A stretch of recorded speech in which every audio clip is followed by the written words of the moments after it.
Alright, so we've got a patient with parathyroiditis, pancreatitis, and parafolliculitis. What do you all think it is? I'm leaning towards parathyroiditis based on the symptoms.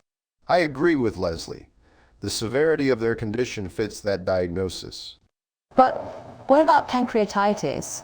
The patient's experiencing inflammation in multiple areas, which could be a sign of... You all are wrong. This is Weaver syndrome, and I'm the doctor here.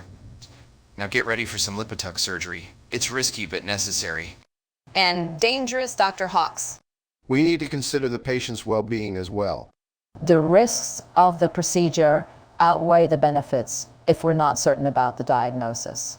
Hawk slams his head against the wall, causing a massive hawk-shaped hole in the drywall. He stumbles and dies of an immediate concussion. There's no need for theatrics, Hawks. What seems to be the issue here, Tracy? I've been working as a surgeon for years, and I think I know what's best for my patients. I understand that, Hawks, but I have to question your judgment in this case. You've had quite a bit of wine tonight, and it might be affecting your decision-making. Hey, it's your wine. I drink it responsibly, unlike someone in this room. Of course I do, Hawks. But we can't afford to take risks with patients' lives. And considering the condition of Mr. Smith, I've never been more sure in my life. This is Weaver syndrome, and the lipotuck is a perfect match for it. but have you considered consulting other specialists? Maybe they can give us an alternative treatment plan. They can't chug as much wine as I have. Out of my way. This is fucking insane. How could we have missed it?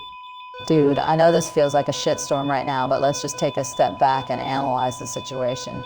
No, you listen here, Hannah. We cannot afford to screw around with our patients' lives.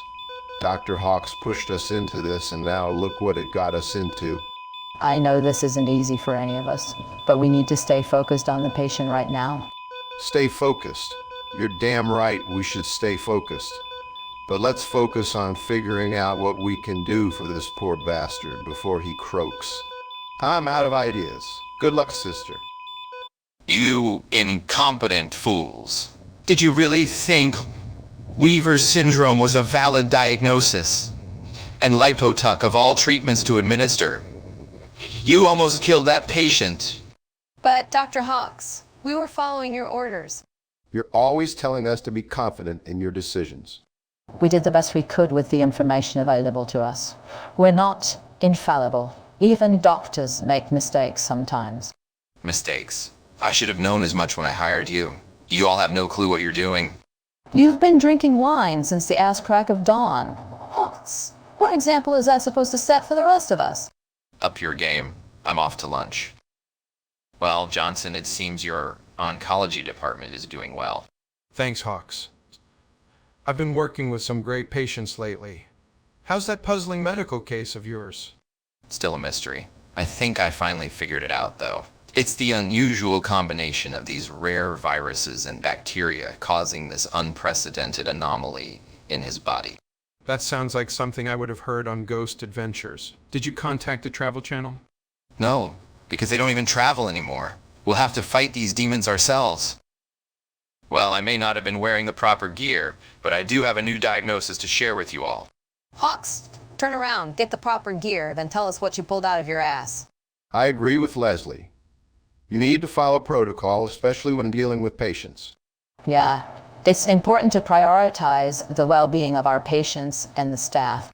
I've solved the case of Weaver syndrome during lunch with Dr. Johnson. The new diagnosis is aminoglycinuria. I'm intrigued by your claim, Hawks. What's the prognosis for this condition? Yeah, we'd love to hear more about it. Can you explain it in layman's terms?